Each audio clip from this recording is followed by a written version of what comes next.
Hey guys, welcome back to another episode of the Mind Muscle Connection podcast. Today is a Q&A episode, and I have 3 questions I'm going to dive into from Instagram. But before I do that, I'm just going to go over a few ways you can help support the podcast. So first, if you're sick of just focusing on weight loss and instead want a body recomp, then my one-on-one online coaching program is for you. I help you lose body fat and build muscle with my body recomp training, nutrition, and lifestyle methods. We look at things like your lifestyle and biofeedback to individualize your training and nutrition program to you and your specific needs.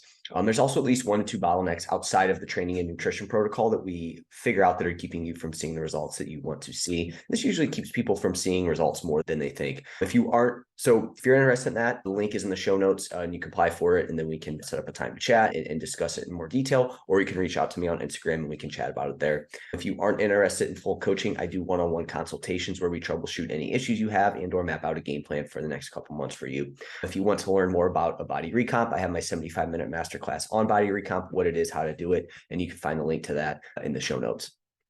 And then if you give me a follow on Instagram, that's where I'm most active on social media. I post the most content, and I do my I do 2 Q&As a week, and then obviously come on here and answer them in a little bit more detail on here. And then lastly, if you have found this podcast to be helpful in any way, if you could leave a rating and review, and that will help more people find this podcast. So with that out of the way, let's dive into today's question. So the first question I have is, do you think that a 60-year-old man who wants to build muscle should train close to failure? So this is a good question because I think recently there's been more information on, there was that recent preprint meta regression from Zach Robinson, and a lot of people, the takeaways were, hey, we want to train close to failure and whatnot. And as Zach mentioned, I had him on my podcast a couple episodes ago talking about the paper in more detail. It was definitely some misapplications of it. But again, I think generally from a muscle building standpoint, it's safe to assume that it's better to get closer to failure than to stay far away from failure. Right now, as far as what that exact number is, I think it's a little murky there on that. But again, generally, it's going to be better to train 0, 1, 2, 3 reps in reserve versus training 5, 6, 7 plus reps in reserve for building muscle, which makes sense, right? Because it's going to be hard to actually overload by training that far away from failure. And again, that stimulus, it's just probably not tough enough there with that. Generally, we want to go closer to failure. Now, from somebody who is 60 years old, does this change things? And I guess one other thing I want to add on here is we need to look at this in terms of, okay, this doesn't mean, I feel like a big mistake made here with training to failure is it's thought of either training to failure or non-failure training, and it's non-failure training is easy training, failure training is super hard training, and it's either or, right? Where just because it's non-failure training does not mean it shouldn't be challenging, right? 1 RIR is still challenging, and that's non-failure training. 2 RIR is still challenging, and that's non-failure training. So we need to make sure that we're not getting too confused with that and not separating non-failure training with easy training and failure training with hard training, right? Because it's on a spectrum, and non-failure training can be challenging as well too. So I think that's the first thing that we need to do here with this is make sure that we're understanding the difference between those two things and how they really aren't different. Now, again, obviously 8 RIR is going to be different than 2 RIR, but again, those are both non-failure. That's both non-failure training, right? So again, it's super important to get that figured out. So as far as a 60-year-old person goes, somebody who's a little bit older, how would I go about this situation? And I think it becomes very similar to somebody who's 25. Now, again, maybe the specifics of that training to failure and whatnot might be a little bit different, and how much time they train to failure might be a little bit different. So let's dive into it. And again, this is going to be something that's going to apply if you're 25, if you're 60, it doesn't matter. If you're new to weight training, you have poor technique, poor execution, your focus isn't there, then I would not have you train to failure. This is how it would be, even if you were 25 or 60, it would be the same thing. But especially if you're 60, right? I think that if you don't have the proper technique, you don't have the skill to do it, you shouldn't be going to failure. You should probably stay a little bit further away from failure until you really build up proficiency from execution standpoint, technique standpoint, focus standpoint, et cetera. And as you just get more experience in general. So in that case, I wouldn't. Now, if they have the experience, they have good technique, they have good focus during their sets, their execution is good, then yes, getting fairly close to failure from time to time or most of the time is fine and probably a good idea for muscle growth. This is also very exercise dependent as well too. I would caution, this is for everybody, but especially somebody who is 40, 50 plus It's probably better for them to go closer to failure on isolation type exercises over compound exercises. I generally would say that anyways for somebody who's younger, but especially for this population, we would want it to be more machine-based stuff, isolation type stuff as well too. And also the amount of time that I would have somebody train at failure would probably be a lot less as they're 60 versus when they're 20s, 30s, 40s.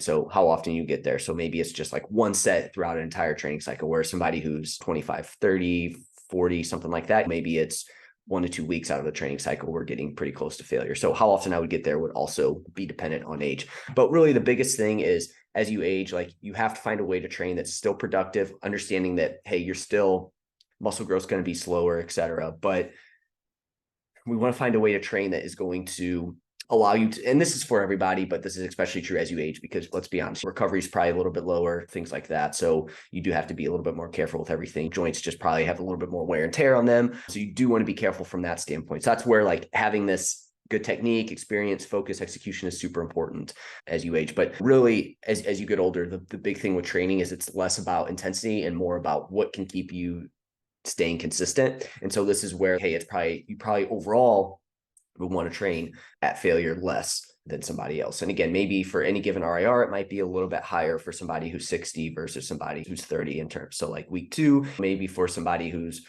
35 years old, maybe for them we're at closer to 1 to 2 RIR, where somebody who's 60, maybe it's closer to 2 to 3 RIR. So we are probably just keeping a little bit more in the tank, but it's still tough training and it still needs to be, and we still want it to be overloading. We just have to be a little bit more careful with the recovery side of things. And then obviously, speaking of recovery, that's also going to play a huge role in this. This is also going to be dependent on how often this person trains. If they're training 5-6 times a week, which I probably wouldn't have somebody this age train that many times a week, again, that's going to alter how close they go to failure. If they're only training 3 times a week, we can probably bump those RIRs down for any given, like at any given time, because you're just not training as much.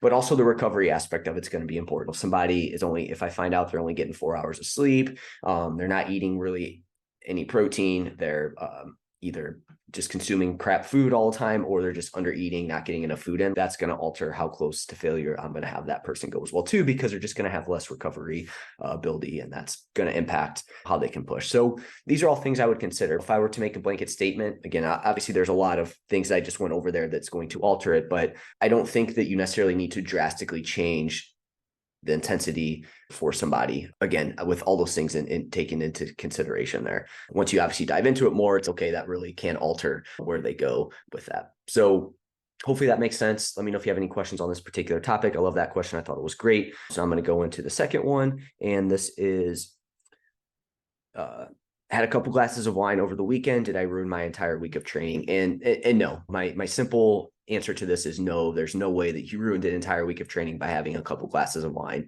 over the weekend. I think with alcohol, it really only starts to add up the more you drink in one night and throughout the week. If you have one night where you have 2 or 3 glasses of wine, that's going to have very marginal impact on your training recovery and the adaptations that you made for that week.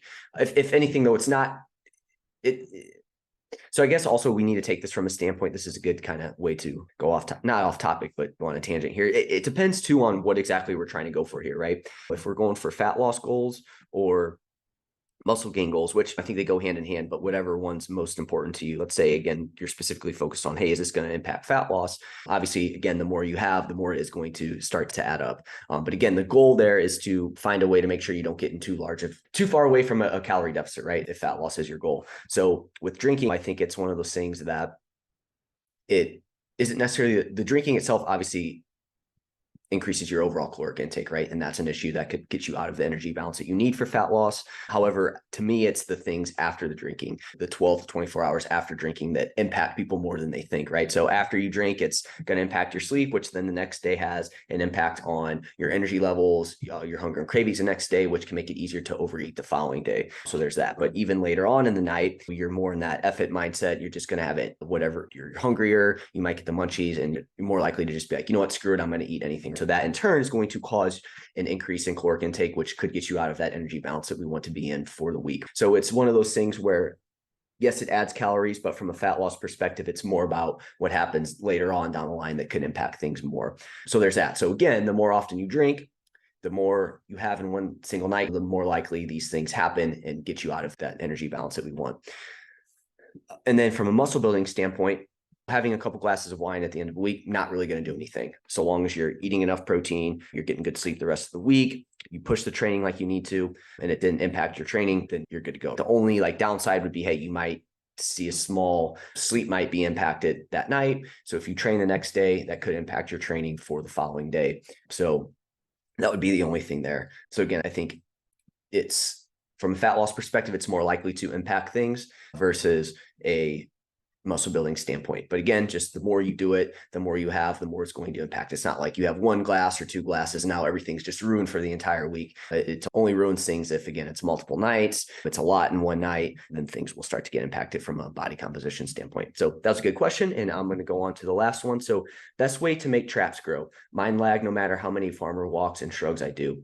So this is really hard to say how to make your traps go. So I'm going to go through my answer, and then I want to go through some ways that you can specialize a muscle group that isn't just hammering away at training volume. Some things I would look at here, if you have, you can take this for the traps, but you can also take this for any muscle group. So are you getting close enough to failure? We just talked about the importance of that. Are you keeping multiple reps in the tank because you're just trying to hammer away at the training volume? So it's hard to get to that intensity that you need to get at. So look at that. Are you getting close enough to failure? You don't have to get to failure, but close enough. What does your technique look like? Are you training your traps in a way that hits the traps, or are you just bouncing up and down with your shrugs, right? Again, that's probably not going to be the most productive for trap training. Are you recovering and eating enough? So again, not even from a training standpoint, are you making sure that you're sending that signal by weight training, but are you making sure that you're recovering, getting plenty of sleep? Are you making sure that you're not always in a calorie deficit? Are you making sure that you're getting enough protein? These are all going to be things that are going to impact your training, right? So those would be some things I would look at. But from there, these would be the first questions I would ask, because I think a lot of times when people don't see a muscle group grow that they want, they just automatically assume that they just hammer away at that muscle group, right? I'm going to do all the farmer walks. I'm going to do a million shrugs. I'm going to do every variation of shrug. And then you just end up doing a ton of junk volume where it's like you're doing more work, but it's not productive, stimulative work. And yeah, you're just spinning your wheels more so there because you're just trying to do a ton for that. Also look at your upper back training. What does that look like? Your upper back can train your traps a little bit as well too. So are you doing some training that is elbows flared out a little bit more versus tucked in? Are you hitting different variations of that? So look at that. And then where I want to go take this for the rest of the conversation is, let's say you do have a muscle group that you want to see grow. Maybe it's just lagging a little bit, or you just specifically want to see that muscle group grow. What are some things that we can do here? First, I want to point you to episode 297 with Brian Borstein. He dove into this a little bit more, but I want to talk about what are some things that you can do, right? Versus, oh, hey, just slam away at more volume. I do think first though, if you haven't been training consistently for 1 to 2 years, then you should probably train everything fairly evenly at first. We don't want to just go into these specialization phases where we grow everything. You might find that muscle group, once you improve your technique, execution, training intensity, that it's actually a little bit more responsive than you think.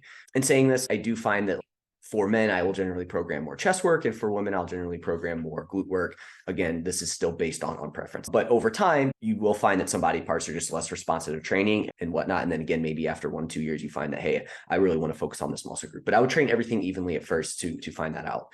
All right, so the first lever we can pull here to specialize a muscle group and to make it, if you're not doing this, so it would be exercise order. So if the muscle group you want to bring up is always buried at the end of your workout, which to me, traps would probably be one that you would see that based on kind of the advice you would get of, oh, hey, you need to do your compound lifts first. So I could see traps being thrown later on. Then you can assume that you're not. So if you do that, so if you're, say you want to grow your traps, you put those last every time, then you can assume that you're not putting everything into that one because you're not as fresh at that point. So move it first in your workout, at least 1 time per week, even if it is like your delts or calves or something like that. Again, these kind of these muscle groups that you wouldn't technically think people would do there on that. So intensity, I talked about intensity earlier. Make sure you're training that muscle group closer to failure. Think 0 to 2 RAR most of the time. A lot of people, for example, will struggle building their legs because they're 3+ reps away from failure all the time. It's just tough to do. I think traps are probably a little bit easier to get to failure, but make sure you're doing that. And then you could also train further away from failure on muscle groups that are more responsive. So if you find that your biceps are super responsive to training, maybe you put those a little bit further away from failure to save up some resources for your traps specifically, or whatever it is. Third thing you can do is decrease volume on more responsive muscle groups. Again, maybe your biceps are super responsive to training. You might look at going from 10 sets closer to 6 sets for the week. Again, that's going to allow you to have more resources available for maybe more of these stubborn muscle groups. Frequency, you can increase how many times you train that muscle group per week. So if you only train it 1 time, then you can move it to 2 times. If you only train it 2 times, then you can move it to 3 times. So that can be a way to, again, and maybe 2 of those times you're training it earlier in the training session. Exercise selection and execution. This is another thing you do. Can you choose more effective exercises for that muscle group, or can you improve your technique execution of that exercise? An example of this would be, I see a lot of people trying to build their quads, glutes through just a back squat. So again, we know back squat's good, but if that's not a good exercise for you, maybe you need to find another one. With this specific example, the person brought up farmer's walks. Farmer walks probably aren't going to be the greatest for trap development. So that could be something where you need to improve that exercise selection for that muscle group. And in farmer's walks, your traps are going to be just isometrically. They're going to be in place. They're not going to be actively moving through anything to hold the weight. And isometrics are probably inferior to eccentric movement and actual contraction versus just holding the weight. Let me see. Okay. So number 6 and the final one would be, then at that point, you could increase the volume. So it's the last one and not the first thing you do. If you have done all things before this, and you can add in some volume to the area you want to build. But what I'll say, make some small increases. Don't go from 10 to 20 sets, go from 10 to 12 and go from there. So those would be some things that you can do to prioritize a muscle group if you want it to grow, or you want to specialize a certain muscle group. So I hope that was helpful. That's it for this episode. If you guys have any questions, let me know, and I will chat with you next time.